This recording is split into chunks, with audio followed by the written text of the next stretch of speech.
परत आली नाही. कदाचित काही रस्त्यात विपरीत तर घडलं नसेल ना. परमेश्वरा, अरे देवा, माझी एकच विनंती आहे तुला, माझ्या प्रगतीला आणि जानकीला सुखरूप घरी पाठव म्हणजे झालं.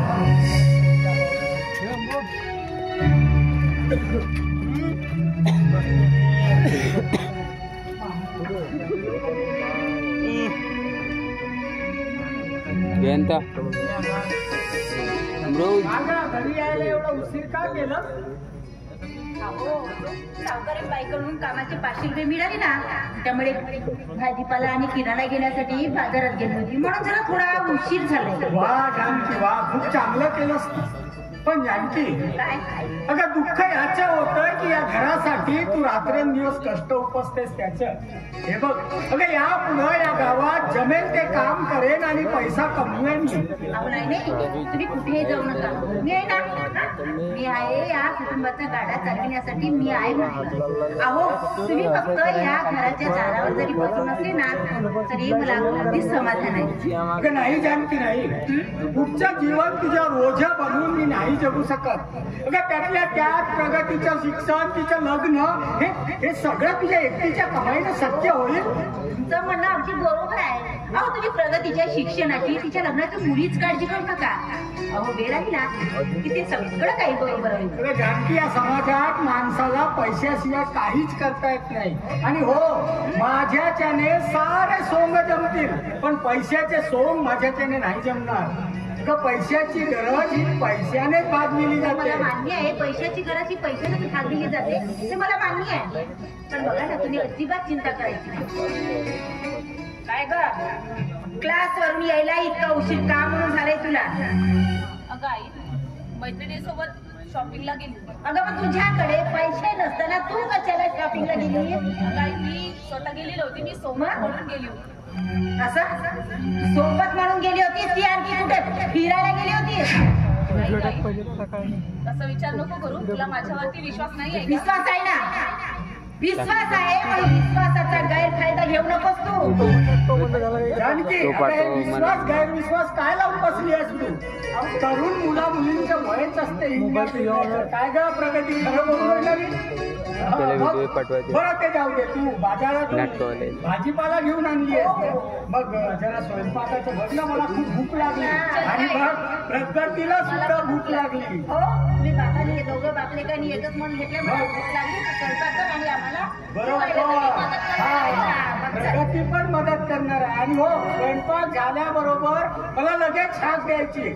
आज आपण तिघही 1 2 3 तिघही मस्तपैकी जेवण करूया. ठीक आहे? तू पण मला स्वयंपाकाला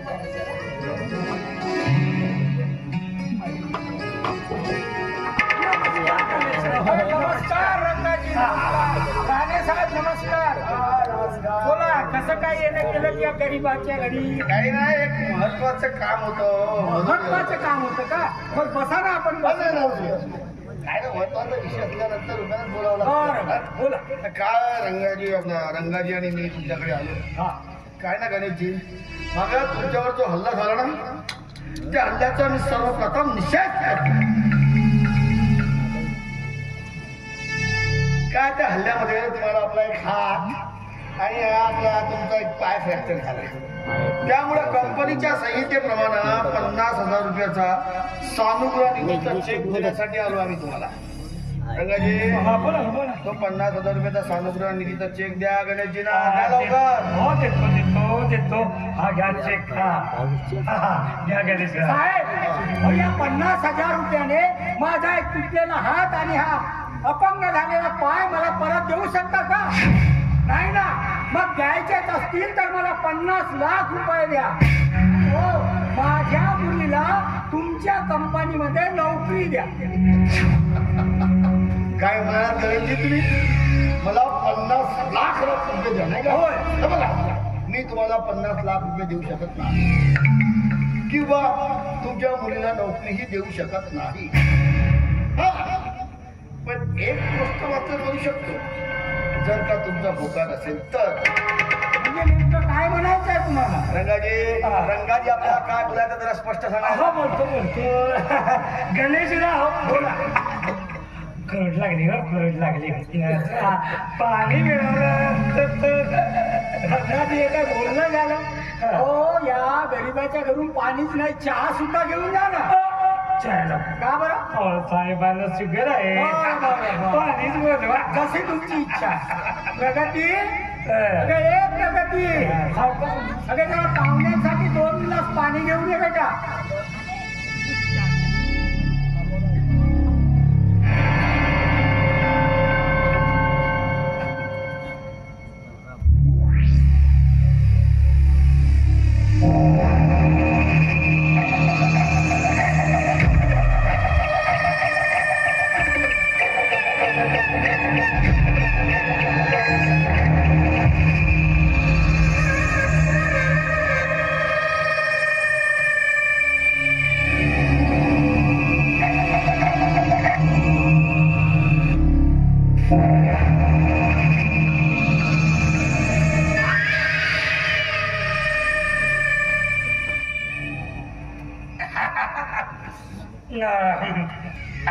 गणेशराव, आमचे साहेब प्रतापराव राणे यांचं एकुलतं एक चिरंजीव अंकुश. त्याचं लग्न करायचं म्हणतो. मग चांगली ना. त्यासाठी तुमच्या मुलीची मागणी करायला आलो. या गरीबाची चेष्टा करायला आला. त्या घरात चेष्टा नाही हो, चेष्टा नाही. रंगाने ते बोलत आहेत ना, ते अगदी सत्य आहे. तुमची मुलगी सून म्हणून पसंत आहे मला. साहेब, तुमच्यात आणि माझ्यात जमीन आणि आसमान एवढं अंतर आहे. आणि साहेब मला एक सांगा, त्या राजाच्या हत्ती आणि त्या कुंभाराच्या गाढव याची सोयरकी कधी बघितली असती? गणेशजी, तुम्ही एवढे सुशिक्षित असून सुद्धा अजूनही तुमची खालचीच विचारसरणी आहे. मला एक सांगा, जरी का तुमच्यात आणि माझ्यात जमीन आसमाना एवढं अंतर असताना तरी मी तुम्हाला व्याही बनवायला तयार आहे ना. राणे साहेब, तुम्ही मला व्याही बनवायला तयार आहात हो, पण माझ्या मुलीला तुमचा तो मुलगा पसंत झालाय ना. पसंत करणार नाही, गाव पसंत करणार नाही. साहेबाच्या प्रॉपर्टीचा एकुलता एक वारस आहे. आणि तुमची मुलगी एकदा का लग्न करून त्या घरात गेली तर ऐश्वर्यात लोळेल. प्रॉपर्टी, ऐश्वर्य हे सगळं ठीक आहे हो, पण माझ्या मुलीला ज्या मुलासोबत लग्न करायचं आहे ना, तो मुलगा संसाराचा ओझं वाहणारा असावा ना. बरे, ती काय बोलताय तुम्ही? म्हणजे माझा मुलगा संसाराचे ओझे होऊ शकणार नाही असंच म्हणायचं. एक तुम्हाला साधा उदाहरण देतो. एखादा पाळीव प्राणी आपण तो गाढवा घरी पोचतो आणि त्याला पोचल्यानंतर त्याला प्रत्येक गोष्ट आपण शिकवतो. काही दिवसानंतर त्याच्या जर का आपण पाठीवर ओझं लागला आणि त्याला सांगितलं की बाबा रे, हे ओझं त्या ठिकाणी नेऊन पोचव, तर तो गाढव पाळीव प्राणी मुका जनावर सांगितलेल्या ठिकाणी आपल्या पाठीवर लादलेलं ओझं पण आपण नेऊन पोचवतो.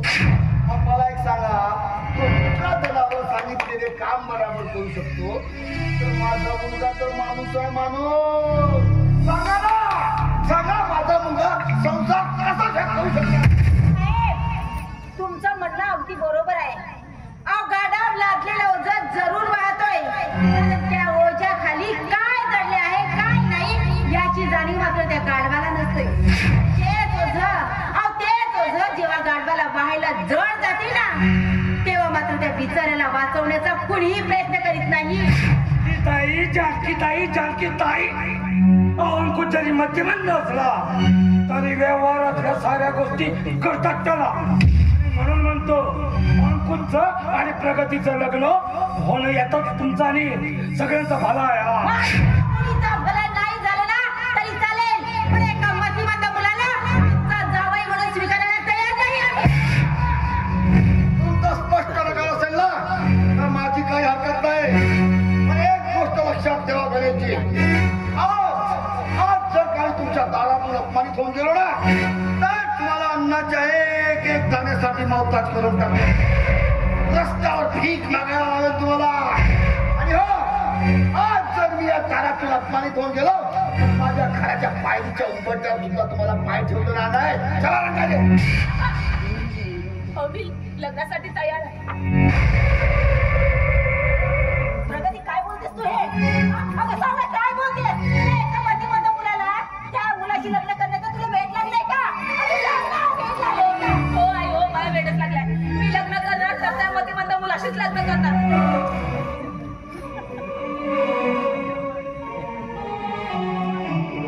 म्हणजे त्याच्या प्रॉपर्टीचा ऐश्वर्याचा एवढा मोह आला की काय तुला?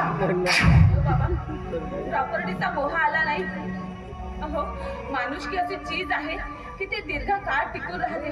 म्हणून त्या झालेल्या उपकाराची परतफेड म्हणून मी आता मतिमंद मुलाशी लग्न करण्याचं ठरवलं.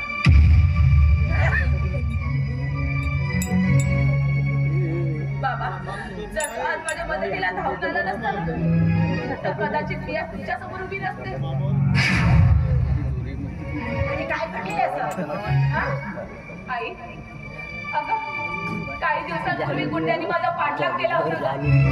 त्या गुंड्यांच्या तावडीतून माझी सुटका केली त्या मतिमंद मुलाने. म्हणून मी आज हे संपूर्ण जग पाहते आहे गाई. म्हणून तुमच्या नगर नसताना पण मी त्याच्याशी लग्न करणार आहे. प्रगती, हे सगळं आधीच सांगायला हवं होतं ना. बाबा, अहो काही गोष्टी अशा असतात की त्या वेळ आल्यानंतरच सांगाव्या लागतात. ठीक आहे साहेब, आम्हाला करायची माझ्या मुलीला हा रिश्ता मंजूर आहे तर माझा पण होकारच समजा. काय काय जाणते, तुझं काय मत आहे? आता माझं काय मत असणार म्हणा. आता मुलीलाच रिश्ता मान्य आहे तर माझाही होकार देणारच मी. प्रगती, एक गोष्ट लक्षात ठेव बेटा. अगं लग्न हे फक्त एकदाच होत असतं आणि लग्न हे एकदाच होत असते म्हणून विचार विनिमय करूनच निर्णय घ्यावा लागते, जेणेकरून रडण्याची पाळी तुमच्यावर येऊ नये म्हणून. अगं तू म्हणतेस ते सगळं मला पटते ग, पण ज्या व्यक्तीने मला जीवन दान दिलेलं आहे त्या व्यक्तीच्या अंधकारमय जीवनामध्ये मला प्रकाशमय करायचं आहे. तेवढं पुण्य. वा प्रगती, वा प्रगती, वा. खरंच अगं तुझे विचार ऐकून मी अगदी भारावून गेलो. खरंच करायची अगदी भारावून गेलो मी. का तुझ्यासारखी मुलगी माझ्या घरची सून होणार, तुझ्यासारख्या मुलीच्या रूपानं माझ्या घरी लक्ष्मीचं पदार्पण होणार. खरंच खरंच किती आनंद होणार हो मला. खरंच देवा परमेश्वरा, धन्य झालं रे बाबा.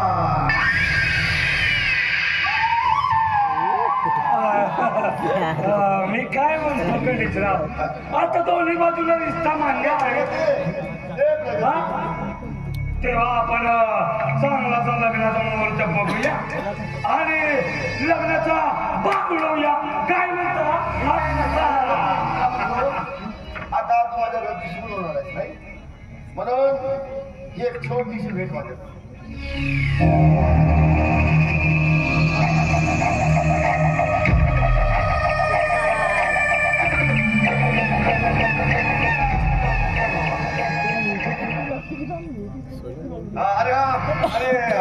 अरे मी काय म्हणतो विसरलो बाबा. आता गणेशची आपले नातेसंबंध जुळले. अरे हो रंगाजी, तो 50,000 रुपयाचा सानुग्रहणीचा चेक देण्यासाठी आपण इथं आलो होतो ना. बघू द्या माझ्याकडे तो द्या. आता देतो, आता देतो. आता हा चेक मी स्वतः आपल्या हाताने आपल्या इवायला देणार. हा बरोबर आहे. ही वयाची मांडी ही वयाने टाकली पाहिजे. घ्या गणेशजी, हा चेक घ्या. घ्या तुम्ही असे लंगडे पांगडे बायको काय भांडे गुंडे घासलाय, त्याच्यावर कुठून पैसा असलाय, एवढा मोठा लग्नाचा कार्य खर्चाची बाब. आम्ही घरी बसलो म्हणून काय झालं, स्वाभिमानाने जीवन जगतो, समजलं का? राणे साहेब, हे असले प्रवचन आम्ही अजिबात खपवून देणार नाही. ते प्रसंगी हे लग्न तोडायला मागं पुढं पाहणार.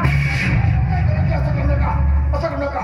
मी याच्यातर्फे माफी मागतो, पण मी विनंती करतो तुम्हाला हे लग्न करू नका. अरे हा हरामखोर हलकट बोलण्याची चव नाही याला, त्याची खानदार हलकट आहे. तुम्ही अजिबात लग्न तोडाचं नाव घ्यायचं नाही, कारण खूप आनंद झाला हो. माझ्या मुलाचं लग्न जुळलं. अरे ज्या बापाच्या मुलाचं लग्न जुळतं त्या बापाला किती आनंद होते ठाऊक आहे तुम्हाला. ठीक आहे. माफी असावी, माफी असावी. हा बरा गणेशजी मी काय म्हणतो बोल आता आपले नातेसंबंध जुळले हा तर बिलकुल अजिबात टेन्शन घ्यायचं नाही आणि हो इनबाई मी काय म्हणतो कुठल्या गोष्टीची जर का तुम्हाला आवश्यकता पडली इनबाई ऐकत आहे का जर का तुम्हाला कुठल्याही गोष्टीची आवश्यकता पडली तर हक्कानं मला फोन करायचं हक्कानं मला फोन करायचं हा बाई आज काय केलंय हक्काला फोन करायचं आणि म्हणायचं की हिवाई या वस्तूची आवश्यकता आहे तुम्ही सांगितल्या बरोबर ती वस्तू तुमच्या दारात हजर काय म्हणता गणेशजी बरोबर बोललो ना मी साहेब त्याची गरज पडणार नाही आणि गरज पडली तर आम्ही नक्की फोन करू तुम्हाला. कसं असतं माहिती आहे का लग्नाच्या वेळेस आहे ना माणसाचं मन आणि एवढं विचलित असतो की काय करावं काय नाही सुचत नाही काही अडचण पडली तर मला तुम्ही हक्काने फोन करा ना अरे मी तुमच्यासाठीच आहे ना. बरं राणे साहेब आपण आता व्याही झालोय हो आणि त्या निमित्ताने आता इथं जरा जेवणच करून जा ना. आता बोलला चांगला बोकळ बोलला चव्हाण कापूस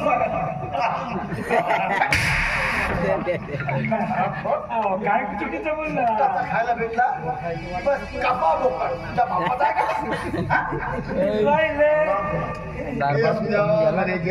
आपले संबंध आणि मी केव्हा येऊ शकतो हक्कानं आणि इनबाईला म्हणू शकतो कापा की एखादा चांगला बोकड बराबर बोलतो इनबाई मी अधिकार आहे ना माझा मग तुम्ही रागावून पाहतात इनबाई रागावून पाहतात फुगली बरं साहेब येतो बरं का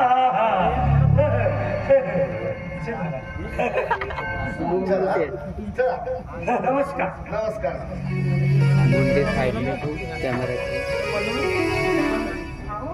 जानकी अगं आज आपल्या मुलीचं लग्न पक्क झालं कदाचित येत्या 8 दिवसात आपल्याला आपल्या मुलीचं लग्न करावं लागेल आणि लग्न म्हणजे तयारी आली आणि त्यामुळे आपल्याला आजपासूनच लग्नाच्या तयारीला लागावं लागेल नाही का मग चालतं